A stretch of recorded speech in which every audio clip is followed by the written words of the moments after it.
ದೇವರ ನಾಮಕ್ಕೆ ಮಹಿಮೆ ಉಂಟಾಗಲಿ. ಈ ವೇಳೆಯಲ್ಲಿ ನಾವು ದೇವರನ್ನು ಆರಾಧನೆ ಮಾಡಿ ದೇವರ ನಾಮವನ್ನು ಮಹಿಮೆಪಡಿಸಿದ್ದೇವೆ. ದೇವರಿಗೆ ಸ್ತೋತ್ರವಾಗಲಿ. ಈ ವೇಳೆಯಲ್ಲಿ ನಾವು ಸ್ವಲ್ಪ ಸಮಯ ದೇವರ ವಾಕ್ಯವನ್ನು ಧ್ಯಾನ ಮಾಡೋರಾಗಿರೋಣ.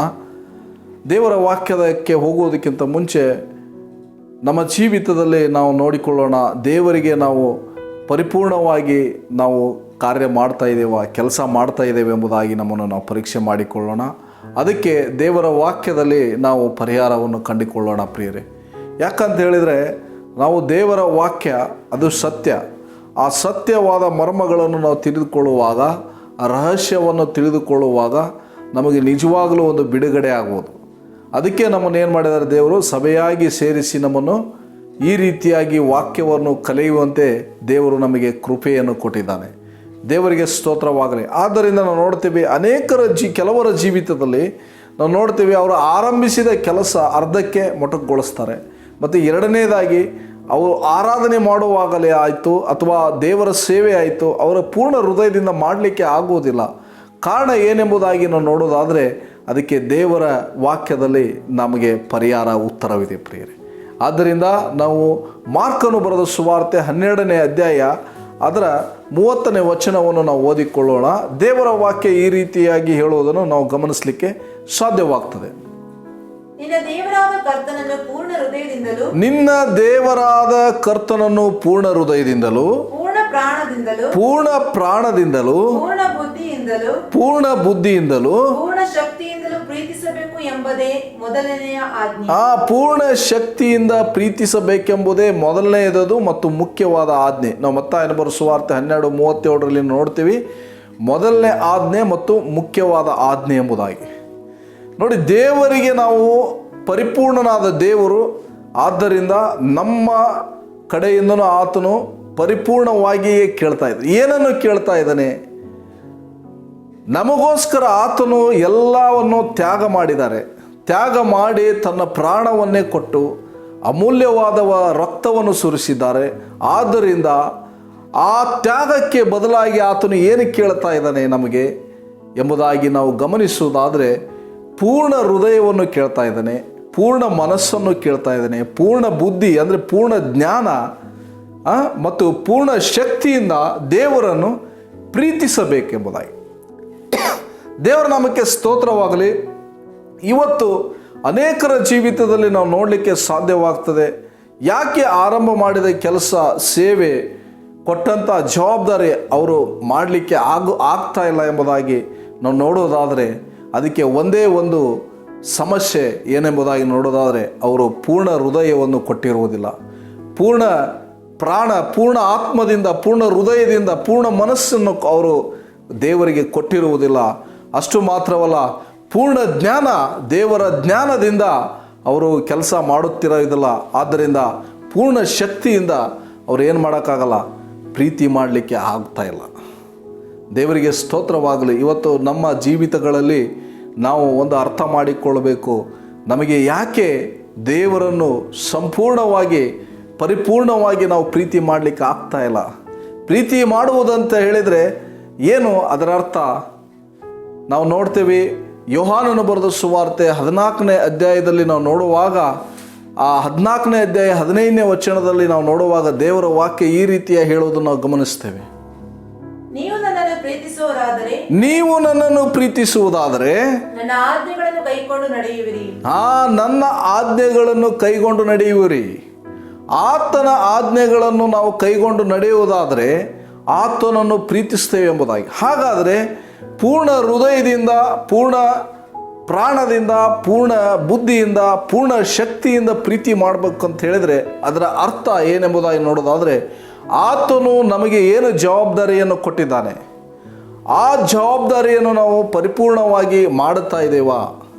ಯಾಕೆ ಪರಿಪೂರ್ಣವಾಗಿ ಮಾಡಲಿಕ್ಕೆ ಆಗ್ತಾ ಇಲ್ಲ ಎಂಬುದಾಗಿ ನಾವು ಗಮನಿಸುವುದಾದರೆ, ನಾವು ಪೂರ್ಣ ಹೃದಯವನ್ನು ಆತನಿಗೆ ಕೊಟ್ಟಿಲ್ಲ. ಪೂರ್ಣ ಹೃದಯ, ಪೂರ್ಣ ಪ್ರಾಣ, ಪೂರ್ಣ ಬುದ್ಧಿ, ಪೂರ್ಣ ಶಕ್ತಿ ಅಂದರೆ ಅದರ ಅರ್ಥ ಏನು ಎಂಬುದಾಗಿ ನಾವು ಧ್ಯಾನ ಮಾಡೋಣ ಪ್ರಿಯರೇ. ಇವತ್ತಿನ ದಿನಮಾನಗಳಲ್ಲಿ ನೋಡಿ, ಪ್ರಸಂಗಿ ಪುಸ್ತಕದಲ್ಲಿ ನಾವು ಈ ರೀತಿಯಾಗಿ ನೋಡ್ತೀವಿ. ದೇವರ ವಾಕ್ಯ ಈ ರೀತಿಯಾಗಿ ಹೇಳ್ತದೆ. ಏನಂತೇಳಿದರೆ 9ನೇ ಅಧ್ಯಾಯ 10ನೇ ವಚನವನ್ನು ನಾವು ನೋಡಿಕೊಳ್ಳೋಣ.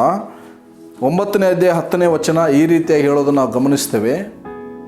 ನಿನ್ನ ಕೈಗೆ ಸಿಕ್ಕಿದ ಕೆಲಸವನ್ನೆಲ್ಲ ನೋಡಿ, ನಿನ್ನ ಕೈಗೆ ಸಿಕ್ಕಿದ ಕೆಲಸವನ್ನೆಲ್ಲ ನಿನ್ನ ಪೂರ್ಣ ಶಕ್ತಿಯಿಂದ ಮಾಡು. ಪೂರ್ಣ ಶಕ್ತಿಯಿಂದ ಮಾಡು. ನೀನು ಸೇರಬೇಕಾದ ಪಾತಾಳದಲ್ಲಿ ಯಾವ ಕೆಲಸವು ಯುಕ್ತಿಯೂ ತಿಳುವಳಿಕೆಯೂ ಜ್ಞಾನವೂ ಇರುವುದಿಲ್ಲ ಎಂಬುದಾಗಿ. ನೋಡಿ, ಈ ಲೋಕವನ್ನು ಬಿಟ್ಟ ನಂತರ ನಾವು ದೇವರಿಗಾಗಿ ಕೆಲಸ ಮಾಡಬೇಕಾದ್ರು ಅಥವಾ ಕಳೆದ ಹೋದ ನಿನ್ನೆ ದಿವಸವನ್ನು ನಾವು ಮರಳಿ ಪಡೀಲಿಕ್ಕೆ ಆಗೋದಿಲ್ಲ. ಆದ್ದರಿಂದ ನಾವಿಲ್ಲಿ ಅರ್ಥ ಮಾಡಿಕೊಳ್ಳಬೇಕು, ಇರುವಾಗಲೇ ಸಿಗುವಂಥ ಒಂದು ದಿವಸ, ಒಂದೊಂದು ದಿವಸ, ಒಂದೊಂದು ಕ್ಷಣ, ಒಂದೊಂದು ವರ್ಷಗಳು ನಮಗೆ ಅದೇನಾಗಿದೆ, ಅವಕಾಶವಾಗಿದೆ. ಆದ್ದರಿಂದ ಇಲ್ಲಿ ಗಮನಿಸಬೇಕು, ನಾವು ಇರುವಾಗಲೇ ಏನು ಮಾಡಬೇಕು, ಪೂರ್ಣ ಶಕ್ತಿಯಿಂದ ಕೆಲಸ ಮಾಡಬೇಕು. ಪೂರ್ಣ ಶಕ್ತಿಯಿಂದ ಕೆಲಸ ಮಾಡುವಾಗ ನಾವು ಏನಾಗ್ತೀವಿ, ಯಾರ ಕೆಲಸ, ನಮ್ಮ ಕೆಲಸ ಅಲ್ಲ, ದೇವರ ಕೆಲಸವನ್ನು ಮಾಡಬೇಕು. ದೇವರ ಕೆಲಸವನ್ನು ಮಾಡುವಾಗ ಅದಕ್ಕೆ ದೇವರ ವಾಕ್ಯ ಹೇಳ್ತದೆ, ನಾವು ನೋಡ್ತೀವಿ ಮತ್ತಾಯನ ಬರೆದ ಸುವಾರ್ತೆ 6:33 ನೋಡುವಾಗ ಏನು ಹೇಳ್ತೀವಿ, ಮೊದಲು ನೀವು ದೇವರ ರಾಜ್ಯಕ್ಕಾಗಿಯೂ ನೀತಿಗಾಗಿ ತವಕಪಡು, ಅವುಗಳ ಜೊತೆ ಎಲ್ಲವೂ ನಿನಗೆ ದೊರೆಯುತ್ತವೆ ಎಂಬುದಾಗಿ. ನಾವು ಮಾಡಬೇಕಾದದ್ದೇನಲ್ಲ, ಮೊದಲು ದೇವರ ರಾಜ್ಯಕ್ಕಾಗಿಯೂ ನೀತಿಗಾಗಿ ತವಕ ಪಡುವಾಗ ಅದರ ಅರ್ಥ ಅದೇ ದೇವರನ್ನು ಪ್ರೀತಿ ಮಾಡುವುದಾಗಿದೆ. ಆದ್ದರಿಂದ ಕರ್ತನಾದ ಯೇಸು ಕ್ರಿಸ್ತರು ಒಂದು ಮಾತನ್ನು ಹೇಳ್ತಾರೆ. ಯಾವ ಮಾತನ್ನು ಹೇಳ್ತಾರೆ? ಯೋಹಾನನ ಬರೆದ ಸುವಾರ್ತೆ 17ನೇ ಅಧ್ಯಾಯ 4ನೇ ವಚನ ಈ ರೀತಿಯಾಗಿ ಹೇಳೋದನ್ನು ನಾವು ಗಮನಿಸುತ್ತೇವೆ. ಮಾಡಬೇಕೆಂದು ನೀನು ನನಗೆ ಕೊಟ್ಟ ಕೆಲಸವನ್ನು ನಾನು ನೆರವೇರಿಸಿ ನಿನ್ನನ್ನು ಭೂಲೋಕದಲ್ಲಿ ಮಹಿಮೆ ಪಡಿಸಿದನು. ನಮ್ಮ ಕರ್ತನಾದ ಯೇಸು ಕ್ರಿಸ್ತನು ಈ ಲೋಕದಲ್ಲಿರುವಾಗ 17ನೇ ಅಧ್ಯಾಯದಲ್ಲಿ ಒಂದು ಮಹಾ ವಿಜ್ಞಾಪನೆಯನ್ನು ದೇವರಿಗೆ ಮಾಡುವುದನ್ನು ನಾವಲ್ಲಿ ಕಾಣ್ತೇವೆ. ಏನು ಕಾಣುತ್ತೇವೆ? ನೀನು ನನಗೆ ಕೊಟ್ಟ ಕೆಲಸವನ್ನು ನೆರವೇರಿಸಿ ಏನು ಮಾಡಿದ್ದೀನಿ? ನೆರವೇರಿಸಿ ಅಂದರೆ ಆತನು ಏನಕ್ಕಾಗಿ ಭೂಲೋಕಕ್ಕೆ ಬಂದಿದ್ದನು? ಕರ್ತನಾದ ಯೇಸು ಕ್ರಿಸ್ತರು ಯಾವ ಕೆಲಸ ಆತನಿಗೆ ನೇಮಕವಾಗಿತ್ತು ಅದನ್ನು ನೆರವೇರಿಸಿ ಏನು ಮಾಡಿದಾರಂತೆ? ಭೂಲೋಕದಲ್ಲಿ ನಿನ್ನ ನಾಮವನ್ನು ಮಹಿಮೆ ಪಡಿಸಿದ್ದೇನೆ ಎಂಬುದಾಗಿ. ಇವತ್ತು ದೇವರು ಕೊಟ್ಟ ಆಜ್ಞೆಗಳನ್ನು ನಾವು ನೆರವೇರಿಸುವಾಗ, ಅಂದರೆ ಅದನ್ನು ಕೈಗೊಂಡು ನಡೆಯುವಾಗ, ಅದನ್ನು ನಾವು ನಮ್ಮ ಜೀವಿತದಲ್ಲಿ ಅದನ್ನು ಮಾಡುವಾಗ ದೇವರ ನಾಮ ಮಹಿಮೆ ಹೊಂದುತ್ತದೆ. ಇಲ್ಲವಾದರೆ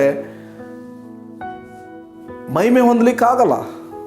ಯಾಕೆ ಎಂಬುದಾಗಿ ನಾನು ಗಮನಿಸುವುದಾದರೆ ಯೋಹಾನನ ಬರೆದ ಸುವಾರ್ತೆ 15ನೇ ಅಧ್ಯಾಯ ಅದರ 8ನೇ ವಚನವನ್ನು ಓದಿಕೊಳ್ಳೋಣ. ನೀವು ಬಹಳ ಫಲ ಕೊಡುವುದರಿಂದಲೇ ನನ್ನ ತಂದೆಗೆ ಮಹಿಮೆ ಉಂಟಾಗುವುದು, ನನ್ನ ಶಿಷ್ಯರಾಗುವಿರಿ. ಆಮೆನ್. ದೇವರಿಗೆ ಸ್ತೋತ್ರವಾಗಲಿ. ನೀವು ಯಾವಾಗ ಬಹಳ ಫಲವನ್ನು ಕೊಡ್ತೇವೆ? ನಾವು ಆತನ ಆಜ್ಞೆಗಳಿಗೆ ವಿಧೇಯರಾಗುವಾಗ ನಾವು ಫಲವನ್ನು ಕೊಡ್ತೇವೆ. ಬಹಳ ಫಲವನ್ನು ಕೊಡುವುದರಿಂದಲೇ ನಾವೇನಾಗ್ತೇವೆ? ಆತನಿಗೆ ಮಹಿಮೆಯನ್ನು ಉಂಟು ಮಾಡೋರಾಗಿರ್ತೇವೆ ಮತ್ತು ದೇವರ ಯೇಸು ಕ್ರಿಸ್ತನ ಶಿಷ್ಯರಾಗ್ತೇವೆ. ದೇವರಿಗೆ ಸ್ತೋತ್ರವಾಗಲಿ. ಯೇಸು ಕ್ರಿಸ್ತರು ನಮ್ಮನ್ನು ಶಿಷ್ಯರನ್ನಾಗಿ ಮಾಡಲಿಕ್ಕೆ ಇವತ್ತಿಗೂ ಬಯಸ್ತಾರೆ. ಪ್ರಿಯರೇ, ನಾವು ಶಿಷ್ಯರಾಗಬೇಕೆಂಬುದಾಗಿ ಆತನು ಬಯಸ್ತಾನೆ. ಇವತ್ತು ನಾವು ಶಿಷ್ಯರಾಗ್ತಾ ಇದ್ದೇವಾ? ನಾವು ಗಮನಿಸೋಣ. ಶಿಷ್ಯರು ಯಾವಾಗ ಆಗ್ತೇವೆ? ಆತನ ಆಜ್ಞೆಗಳನ್ನು ಕೈಗೊಂಡು ನಡೆಯುವಾಗ ನಾವು ಏನು ಮಾಡ್ತೇವೆ? ನಾವು ಪರಿಪೂರ್ಣವಾಗಿ ಆತನ ಶಿಷ್ಯರಾಗ್ತೇವೆ.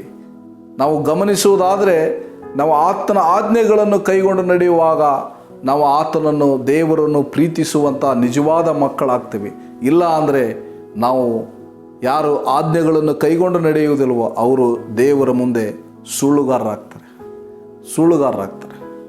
ದೇವರಿಗೆ ಸ್ತೋತ್ರವಾಗಲಿ. ಆದ್ದರಿಂದ ಇಲ್ಲಿ ನಾವು ಗಮನಿಸಬೇಕಾದಂಥ ಒಂದು ಅಂಶ, ಪೂರ್ಣ ಹೃದಯದಿಂದ, ಪೂರ್ಣ ಪ್ರಾಣದಿಂದ, ಪೂರ್ಣ ಬುದ್ಧಿಯಿಂದ, ಪೂರ್ಣ ಶಕ್ತಿಯಿಂದ ದೇವರನ್ನು ಪ್ರೀತಿಸಬೇಕೆಂಬುದಾಗಿ ನಾವು ನೋಡುವುದಾದರೆ, ಪ್ರೈಸ್ ಗಾಡ್, ನಾವು ಅದರ ಮರ್ಮ ಏನೆಂಬುದಾಗಿ ನಾವು ನೋಡುವುದಾದರೆ ಅದು ನಿಜವಾಗೂ ನಮಗೆ ಬಹಳ ಆಶೀರ್ವಾದಕರವಾಗಿರ್ತದೆ. ಕಾರಣ ಯಾಕೆ ನಾವು ಆ ಒಂದು ಆಜ್ಞೆಗಳನ್ನು, ಆತನ ಕೆಲಸವನ್ನು ಪರಿಪೂರ್ಣವಾಗಿ ಮಾಡಬೇಕು? ಆತನ ಆಜ್ಞೆಗಳನ್ನು ಕೈಗೊಳ್ಳುವಾಗ ನಾವು ಆತನ ಕೆಲಸವನ್ನು ಮಾಡಲಿಕ್ಕೆ ಸಾಧ್ಯವಾಗ್ತದೆ. ಆತನು ಕೆಲಸವನ್ನು ಮಾಡಲಿಕ್ಕಾಗಿಯೇ ನಮಗೆ ಆಜ್ಞೆಗಳನ್ನು ಕೊಟ್ಟಿದ್ದಾನೆ ಎಂಬುದಾಗಿ ನಾವು ಅರ್ಥ ಮಾಡಿಕೊಳ್ಳಬೇಕು. ಯಾಕಂದರೆ ಕೆಲಸ ಮಾಡದೇ ಇರುವವನು ಏನಾಗಿದ್ದಾನೆ? ಕೆಲಸ ಮಾಡದೇ ಇರುವವನು ಏನಾಗಿದ್ದಾನೆ? ಯೆರೆಮೀಯ ಪ್ರವಾದನೆ ಗ್ರಂಥದಲ್ಲಿ 48ನೇ ಅಧ್ಯಾಯ ಅದರ 10ನೇ ವಚನ ಈ ರೀತಿಯಾಗಿ ಹೇಳೋದನ್ನು ನಾವು ಗಮನಿಸ್ತೇವೆ.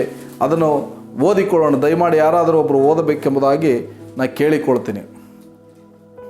ಯೆರೆಮೀಯ 48ನೇ ಅಧ್ಯಾಯ ಅದರ 10ನೇ ವಚನ.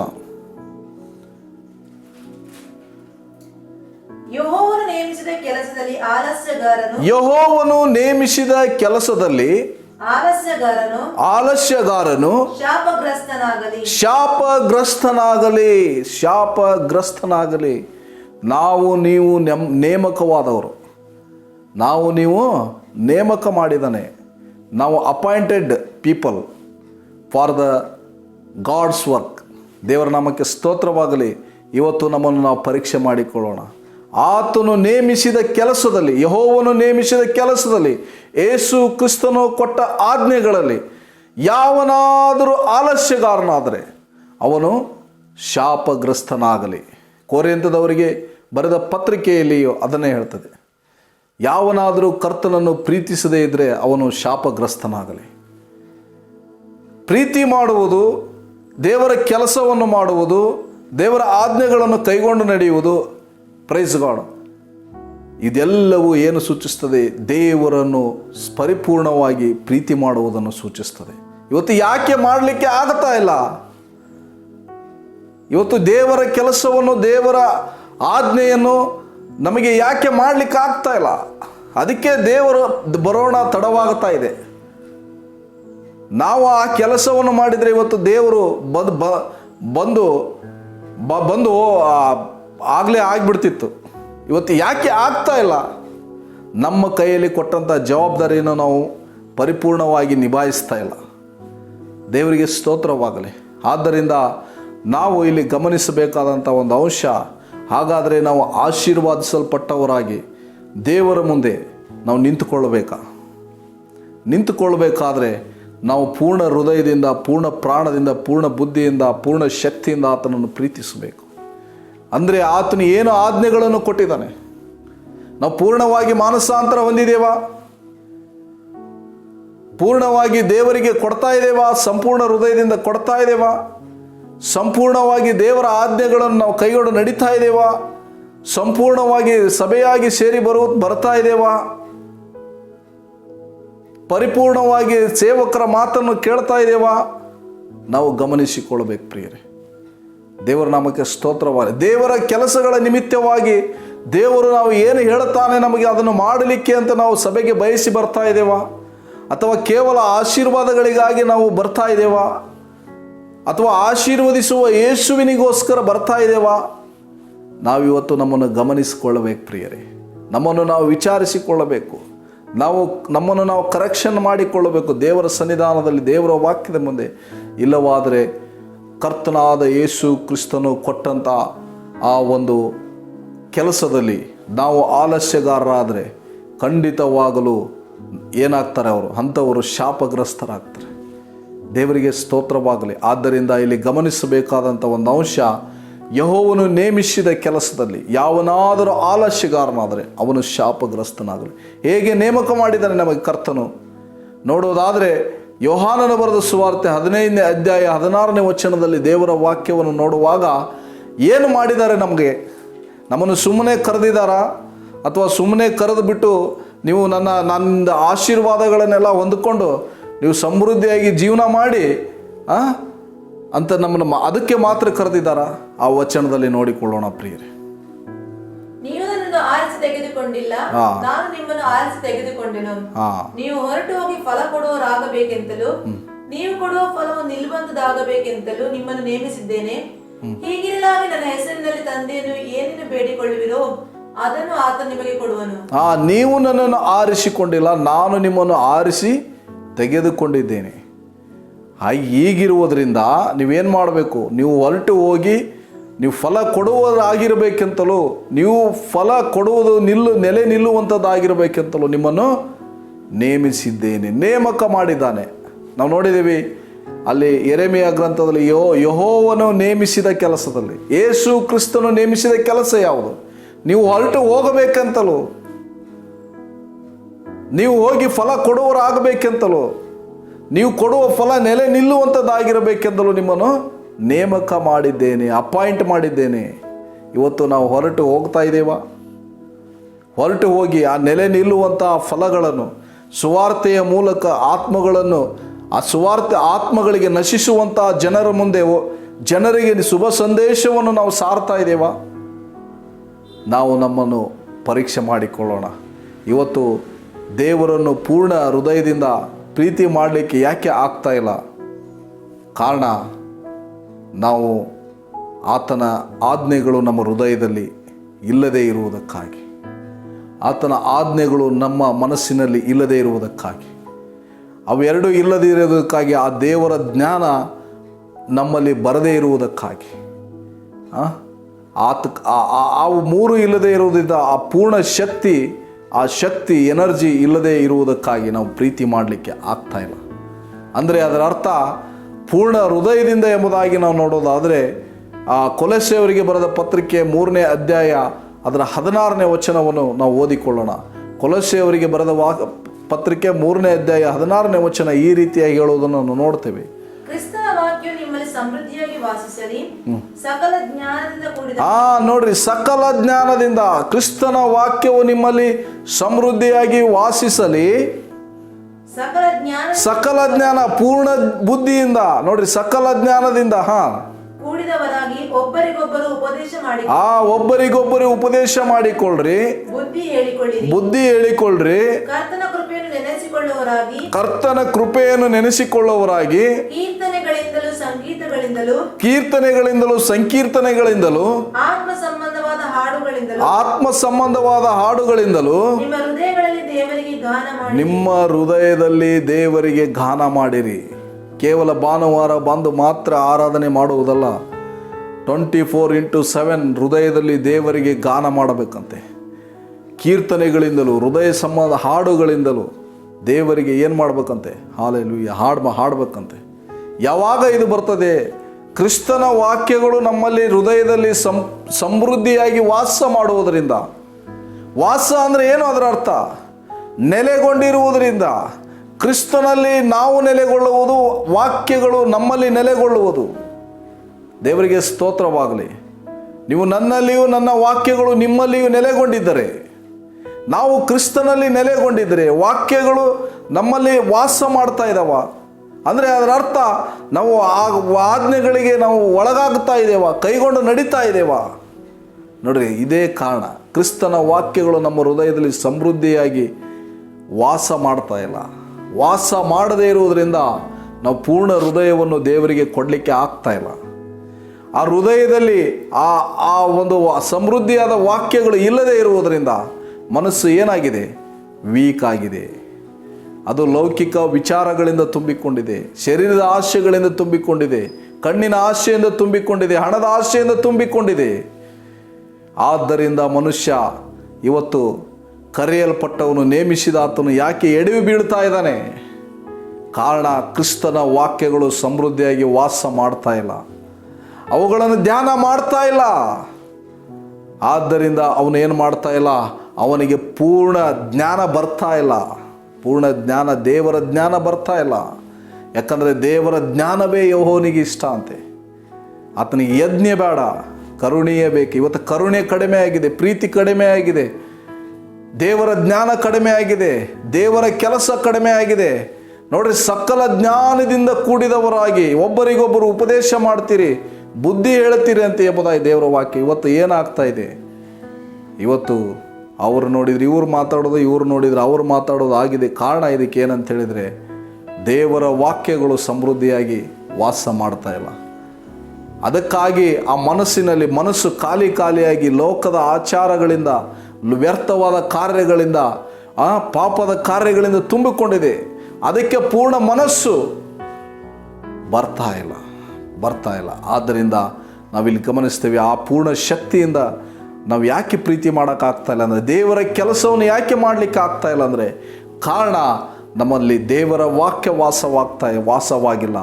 ದೇವರ ವಾಕ್ಯವನ್ನು ಧ್ಯಾನ ಮಾಡ್ತಾ ಇಲ್ಲ, ದೇವರ ಜ್ಞಾನವನ್ನು ಪಡೆದುಕೊಳ್ತಾ ಇಲ್ಲ. ಆದ್ದರಿಂದ ನಾವು ಏನು ಮಾಡ್ಲಿಕ್ಕೆ ಆಗ್ತಾ ಇಲ್ಲ, ಪೂರ್ಣ ಶಕ್ತಿಯಿಂದ ನಾವು ಕೆಲಸ ಮಾಡಲಿಕ್ಕೆ ಆಗ್ತಾ ಇಲ್ಲ. ನಮಗೆ ಇದು ಕೊಡಿರುವಂಥ ಕೆಲಸವನ್ನು ಪರಿಪೂರ್ಣವಾಗಿ ಶ್ರದ್ಧೆಯಿಂದ ಪ್ರಾಮಾಣಿಕವಾಗಿ ಮಾಡಲಿಕ್ಕೆ ಯಾಕೆ ಆಗ್ತಾ ಇಲ್ಲ ಅಂದರೆ, ಮೇನಾಗಿ ನಮ್ಮ ಹೃದಯದಲ್ಲಿ ದೇವರ ವಾಕ್ಯಗಳು ಏನಾಗ್ತಾ ಇಲ್ಲ, ಮೋಟಿವೇಶನ್ ಆಗ್ತಾ ಇಲ್ಲ, ನೆಲೆಗೊಂಡಿಲ್ಲ, ವಾಸ ಮಾಡ್ತಾ ಇಲ್ಲ. ಅದೇ ಕಾರಣವಾಗಿದೆ ಪ್ರಿಯರೇ. ಇವತ್ತು ನಮ್ಮನ್ನು ನಾವು ಪರೀಕ್ಷೆ ಮಾಡಿಕೊಳ್ಳೋಣ. ಆ ಕರ್ತನಾದ ಯೇಸು ಕ್ರಿಸ್ತರು ಹೇಳುವ ಹಾಗೆ ನಾವು ಹೇಳ್ಬೋದಾ, ದೇವರೇ ನೀನು ನನಗೆ ಕೊಟ್ಟ ಕೆಲಸವನ್ನು ನಾನು ನೆರವೇರಿಸಿ ಭೂಲೋಕದಲ್ಲಿ ಏಸಪ್ಪ ನಿನ್ನ ನಾಮವನ್ನು ಮಹಿಮೆಪಡಿಸಿದ್ದೇವೆ ಅಂತ ನಾವು ಹೇಳಲಿಕ್ಕೆ ಸಾಧ್ಯವಾಗ್ತದ? ನಾವು ನಮ್ಮನ್ನು ಗಮನಿಸಿಕೊಳ್ಳೋಣ ಪ್ರಿಯರೇ. ಇವತ್ತು ಪೂರ್ಣ ಶಕ್ತಿಯಿಂದ ಕೆಲಸ ಮಾಡು. ಈ ಲೋಕವನ್ನು ಬಿಟ್ಟ ಮೇಲೆ ಅಥವಾ ಕಳೆದ ಈಗ 24ನೇ ವರ್ಷ ಕಳೆದು ಹೋಯಿತು. ಈ ಕಳೆದು ಹೋದ ಒಂದು ವರ್ಷ ಅದರಲ್ಲಿ ನೀ ಕೆಲಸ ಮಾಡಿದ ಎಷ್ಟು? ಒಂದು ವೇಳೆ ಕೆಲಸ ಮಾಡಿಲ್ಲ ಅಂದರೆ ತಿರುಗಿ ಅದು ಒಂದು ವರ್ಷ ಕೆಲಸ ಮಾಡ್ತೇನೆ ಅಂದರೆ ಬರುವುದಿಲ್ಲ ಪ್ರಿಯ. ಕಳೆದು ಹೋದ ಕ್ಷಣ, ಕಳೆದು ಹೋದ ದಿವಸ, ಕಳೆದು ಹೋದ ವರ್ಷ ಬರುವುದಿಲ್ಲ. ಆದರೆ ಸಿಕ್ಕಾಗ ಅದನ್ನು ಸದುಪಯೋಗಪಡಿಸಿಕೊಂಡು, ಸಮಯವು ಬಹಳ ಅಮೂಲ್ಯವೆಂದು ಅದನ್ನು ಸದುಪಯೋಗಪಡಿಸಿಕೊಡ್ರಿ ಎಂಬುದನ್ನು ನೋಡ್ತೇವೆ ಕೊಲೊಸ್ಸೆಯವರಿಗೆ ಬರೆದ ಪತ್ರಿಕೆಯಲ್ಲಿ. ಇವತ್ತು ನಮಗೆ ಕೊಡಲ್ಪಟ್ಟಿರುವಂಥ ಈ ದಿವಸ ಇದು ಇವತ್ತು ನನ್ನದು, ನಾಳೆದು ನಮಗೆ ಗೊತ್ತಿಲ್ಲ. ಆದ್ದರಿಂದ ಇಲ್ಲಿ ದೇವರ ವಾಕ್ಯ ಹೇಳ್ತಾರೆ, ನಾವು ಪೂರ್ಣ ಹೃದಯದಿಂದ, ಪೂರ್ಣ ಪ್ರಾಣದಿಂದ, ಪೂರ್ಣ ಬುದ್ಧಿಯಿಂದ, ಪೂರ್ಣ ಶಕ್ತಿಯಿಂದ ಪ್ರೀತಿ ಮಾಡಲಿಕ್ಕೆ ಯಾಕೆ ಆಗ್ತಾ ಇಲ್ಲ?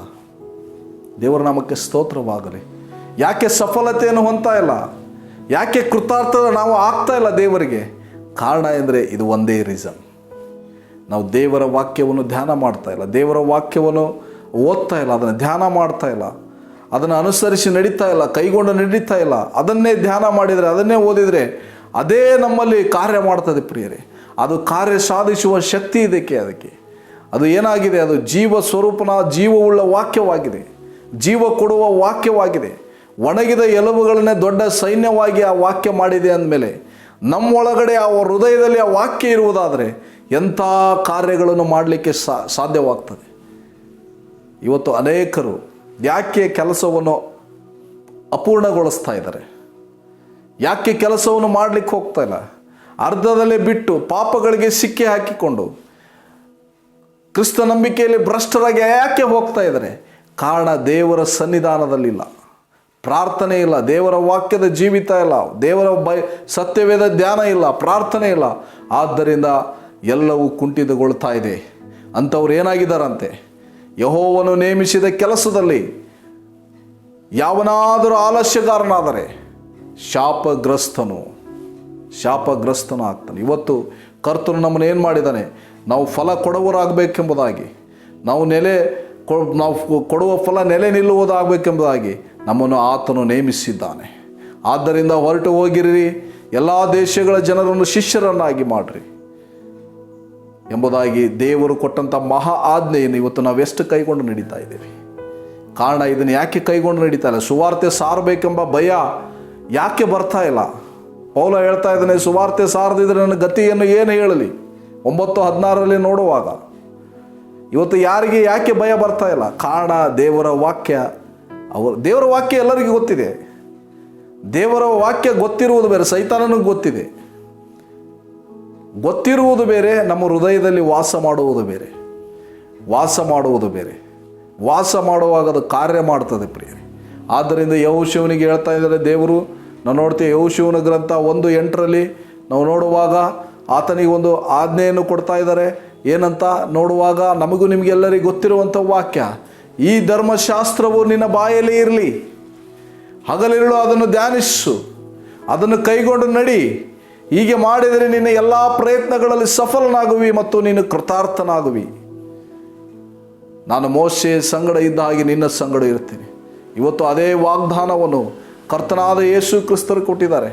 ಏನೆಂಬುದಾಗಿ ಹೃದಯದಲ್ಲಿರುವುದೇ ಬಾಯಲ್ಲಿ ಬರುವುದು. ಹೃದಯದಲ್ಲಿ ನಾವು ಏನು ಮಾಡಿಕೊಳ್ಳಬೇಕು? ಕ್ರಿಸ್ತನ ವಾಕ್ಯಗಳು ಸಮೃದ್ಧಿಯಾಗಿ ವಾಸ ಮಾಡಬೇಕು. ಕ್ರಿಸ್ತನ ವಾಕ್ಯಗಳು ನಮ್ಮಲ್ಲಿ ಸಮೃದ್ಧಿಯಾಗಿ ವಾಸ ಮಾಡುವಾಗ ನಾವು ನಮ್ಮ ಹೃದಯದಲ್ಲಿ ಅದೇ ಬರ್ತದೆ. ಇಲ್ಲವಾದರೆ ಬೇಡವಾದದ್ದು ಬರ್ತದೆ ಪ್ರಿಯರೇ. ವ್ಯರ್ಥ ಕಾರ್ಯಗಳು ಬರ್ತದೆ, ವ್ಯರ್ಥ ಆಲೋಚನೆಗಳು ಬರ್ತದೆ, ಲೌಕಿಕವಾದ ಕಾರ್ಯಗಳು ಬರ್ತದೆ. ಅದು ದೇವರಿಗೆ ಇಷ್ಟ ಇಲ್ಲ. ನಾವು ಯಾವಾಗಲೂ ದೇವರ ವಾಕ್ಯವನ್ನು ಧ್ಯಾನ ಮಾಡಬೇಕು, ದೇವರ ವಾಕ್ಯವನ್ನು ಮಾತಾಡಬೇಕು, ದೇವರ ಕೆಲಸವನ್ನು ಮಾಡಬೇಕು, ದೇವರ ಸುವಾರ್ತೆಯನ್ನು ಸಾರಬೇಕು, ನಶಿಸುವಂಥ ಆತ್ಮಗಳು ದೇವರ ರಾಜ್ಯಕ್ಕೆ ಅದನ್ನು ಕರೆತರಬೇಕು ಎಂಬುದಾಗಿ ದೇವರು ಬಯಸುವಂಥ ದೇವರಾಗಿದ್ದಾರೆ. ಅದಕ್ಕೆ ನೀವು ನೇಮಿಸಲ್ಪಟ್ಟಿದ್ದೇವೆ. ದೇವರ ನಾಮಕ್ಕೆ ಸ್ತೋತ್ರವಾಗಲಿ. ನಮ್ಮಲ್ಲಿ ಪರಿಶುದ್ಧತೆ ಜೀವಿತ ಬರ್ತದೆ, ಪ್ರಾಮಾಣಿಕವಾದ ಜೀವಿತ ಬರ್ತದೆ. ಆ ಕೆಲಸವನ್ನು ಮಾಡುವ ಒಂದು ಜವಾಬ್ದಾರಿ, ದೇವರ ಭಯ ನಮ್ಮಲ್ಲಿ ಉಂಟಾಗ್ತದೆ. ದೇವರಿಗೆ ಸ್ತೋತ್ರವಾಗಲಿ. ಹಾಗೆ ಮಾಡುವಾಗ ದೇವರು ನಮ್ಮನ್ನು ಆಶೀರ್ವಾದ ಮಾಡ್ತಾನೆ. ಪ್ರಿಯರೇ, ಇವತ್ತು ನಮ್ಮನ್ನು ನಾವು ಪರೀಕ್ಷೆ ಮಾಡಿಕೊಳ್ಳೋಣ. ದೇವರಿಗಾಗಿ ನಾವು ಏನು ಕೆಲಸ ಮಾಡ್ತಾ ಇದ್ದೀವಿ? ದೇವರನ್ನು ನಾವು ಪೂರ್ಣ ಹೃದಯದಿಂದ ಪ್ರೀತಿ ಮಾಡ್ತಾ ಇದ್ದೀವ? ಪೂರ್ಣ ಶಕ್ತಿಯಿಂದ ಪ್ರೀತಿ ಮಾಡ್ತಾ ಇದ್ದೀವ? ಪೂರ್ಣ ಮನಸ್ಸಿನಿಂದ ಪ್ರೀತಿ ಮಾಡ್ತಾ ಇದ್ದೀವ? ನಮ್ಮನ್ನು ನಾವು ಪರೀಕ್ಷೆ ಮಾಡಿಕೊಳ್ಳೋಣ. ಇಲ್ಲವಾದರೆ ಶಾಪಗ್ರಸ್ತರಾಗ್ತಾರೆ. ಯಾರು ಮಾಡುವುದಿಲ್ಲವೋ ಅವರು ಶಾಪಗ್ರಸ್ತ. ಯಾಕಂದರೆ ದೇವರ ಆಜ್ಞೆಯನ್ನು ಮೀರುವವರು ಏನಾಗಿದ್ದಾರೆ? ಅವಿಧೇಯರಾಗಿದ್ದಾರೆ. ಅವಿಧೇಯು ಮಾಟ ಮಂತ್ರ ತಂತ್ರದಷ್ಟೇ ಕೆಟ್ಟದ್ದಾಗಿದೆ. ಮಾಟ ಮಂತ್ರ ತಂತ್ರಗಾರರು ಎಲ್ಲಿಗೆ ಹೋಗ್ತಾರೆ? 2ನೇ ಕೆರೆ, ಬೆಂಕಿ ಗಂಧಕಗಳು ಇರುವ ಕೆರೆ, ಅಲ್ಲಿಗೆ ಹೋಗ್ತಾರೆ. ನಾವು ಅರ್ಥ ಮಾಡಿಕೊಳ್ಳು. ಶಾಪಗ್ರಸ್ತರು ಹೋಗುವ ಸ್ಥಳಕ್ಕೆ ಅವಿಧೇಯರು ಹೋಗ್ತಾರೆ. ಆದ್ದರಿಂದ ನೀವು ಅವಿಧೇಯರಾಗುವುದು ಬೇಡ. ಆತನು ಕೊಟ್ಟಿರುವ ಕೆಲಸವನ್ನು, ಆತನ ಕೊಟ್ಟಿರುವ ಆಜ್ಞೆಗಳನ್ನು ನಾವು ಏನು ಮಾಡೋಣ? ಪ್ರಾಮಾಣಿಕವಾಗಿ ಪೂರ್ಣವಾಗಿ ಕೈಗೊಂಡು ನಾವು ಆತನು ನಮ್ಮನ್ನು ಯಾತಕ್ಕಾಗಿ ನೇಮಿಸಿದ್ದಾನೋ, ಆತನು ಯಾವ ಕೆಲಸವನ್ನು ಕೊಟ್ಟಿದ್ದಾನೆ, ಯಾವ ಜವಾಬ್ದಾರಿಯನ್ನು ಕೊಟ್ಟಿದ್ದಾನೆ, ಅದನ್ನು ಪರಿಪೂರ್ಣವಾಗಿ ನೆರವೇರಿಸಿ ಆತನ ನಾಮವನ್ನು ಮಹಿಮೆ ಪಡಿಸೋಣ. ದೇವರ ನಾಮಕ್ಕೆ ಸ್ತೋತ್ರವಾಗಲಿ. ಆದ್ದರಿಂದ ಆಶೀರ್ವಾದಗಳು ನಮ್ಮನ್ನು ಹಿಂಬಾಲಿಸ್ತವೆ. ದೇವರ ಆಜ್ಞೆಗಳನ್ನು ಕೈಗೊಂಡು ನಡೆಯುವಾಗ, ದೇವರ ಕೆಲಸವನ್ನು ಮಾಡುವಾಗ ಆಶೀರ್ವಾದಗಳು ಬರ್ತದೆ. ಎಲ್ಲ ಆಶೀರ್ವಾದಗಳು ಬರ್ತದೆ ನಮಗೆ. ಹಣ ಮಾತ್ರವಲ್ಲ, ಹಣದ ಜೊತೆ ಎಲ್ಲ ಆಶೀರ್ವಾದಗಳು ಬರ್ತದೆ. ಎಲ್ಲ ಆಶೀರ್ವಾದಗಳು ನಮ್ಮನ್ನು ಹಿಂಬಾಲಿಸ್ತದೆ. ಅದೇ ಸಮಯದಲ್ಲಿ ನೀತಿಯ ನಿಮಿತ್ತ ನಮಗೆ ಕಷ್ಟಗಳು ಉಂಟು ಎಂಬುದಾಗಿ ನಾವು ಮರೆಯಬಾರದು. ದೇವರಿಗೆ ಸ್ತೋತ್ರವಾಗಲಿ. ಆದ್ದರಿಂದ ಈ ಒಂದು ಸಂದೇಶದ ಮೂಲಕ, ಈ ವಾಕ್ಯದ ಮೂಲಕ ದೇವರು ಆಶೀರ್ವಾದ ಮಾಡಲಿ. ನಮ್ಮನ್ನು ನಾವು ಈ ದಿವಸದಲ್ಲಿ ಪರೀಕ್ಷೆ ಮಾಡಿಕೊಳ್ಳೋಣ. ನಾವು ಇತರನ್ನು ಪರೀಕ್ಷೆ ಮಾಡುವುದು ಬೇಡ, ನಮ್ಮನ್ನು ನಾವು ಪರೀಕ್ಷೆ ಮಾಡಿಕೊಳ್ಳೋಣ. ಇತರನ್ನು ನಮ್ಮನ್ನು ನೋಡಿ ಜೀವನ ಮಾಡಲಿಕ್ಕೆ ಕರೆದಿಲ್ಲ, ನಮ್ಮನ್ನು ಪರೀಕ್ಷಿಸಿಕೊಂಡು ದೇವರನ್ನು ನೋಡುವುದಕ್ಕೆ ನಮ್ಮನ್ನು ಕರೆದಿದ್ದಾನೆ. ನಾವು ಅರ್ಥ ಮಾಡಿಕೊಳ್ಳೋಣ ಪ್ರಿಯರೇ. ಆದ್ದರಿಂದ ಈ ವಾಕ್ಯದ ಮೂಲಕ ದೇವರು ನಿಮ್ಮನ್ನು ವಾಕ್ಯಗಳ ಮೂಲಕ ದೇವರ ಆಶೀರ್ವಾದ ಮಾಡಲಿ. ಕೊನೆಯದಾಗಿ ಪ್ರಾರ್ಥನೆ ಮಾಡಿಕೊಳ್ಳೋಣ. ಪ್ರೀತಿ ಸ್ವರೂಪನಾದ ಪರಲೋಕದ ತಂದೆಯಾದ ದೇವರೇ, ವಾಕ್ಯದ ಮುಂದೆ ತಗ್ಗಿಸಿಕೊಳ್ಳುತ್ತೇವೆ. ದೇವರೇ, ನಿಮ್ಮನ್ನು ನಾವು ಸಂಪೂರ್ಣವಾಗಿ, ಪೂರ್ಣ ಶಕ್ತಿಯಿಂದ, ಪೂರ್ಣ ಹೃದಯದಿಂದ, ಪೂರ್ಣ ಪ್ರಾಣದಿಂದ ನಾವು ಪ್ರೀತಿ ಮಾಡಬೇಕು ಸ್ವಾಮಿ. ಅಪ್ಪ, ನಾವು ಒಂದು ವೇಳೆ ಅದರಲ್ಲಿ ತಪ್ಪಿ ಹೋಗಿದರೆ ನಮ್ಮನ್ನು ಕ್ಷಮಿಸು. ಇವತ್ತಿನಿಂದ ಈ ಒಂದು ಸ್ವಾಮಿ ಕಾರ್ಯದಲ್ಲಿದ್ದೇವೆ, ನೀವು ಕೆಲಸ ಕೊಟ್ಟಿರುವ ಕೆಲಸದಲ್ಲಿ ಸ್ವಾಮಿ ನಂಬಿಗಸ್ತರಾಗಿ ಜೀವಿಸಲಿಕ್ಕೆ ಸಹಾಯ ಮಾಡಿರಿ. ಬಂದಿರುವಂಥ ಎಲ್ಲ ನಿನ್ನ ಮಕ್ಕಳನ್ನು, ಈ ಸಂದೇಶವನ್ನು ಕೇಳುವಂಥ ಎಲ್ಲ ನಿನ್ನ ಮಕ್ಕಳನ್ನು ಆಶೀರ್ವದಿಸು ಅಪ್ಪ. ವಿಶೇಷವಾಗಿ ಯೂಟ್ಯೂಬ್ನಲ್ಲಿ, ಫೇಸ್ಬುಕ್ನಲ್ಲಿ ಕೇಳುವಂಥ ನಿನ್ನ ಮಕ್ಕಳನ್ನು ಆಶೀರ್ವಾದ ಮಾಡಿರಿ ದೇವರೇ.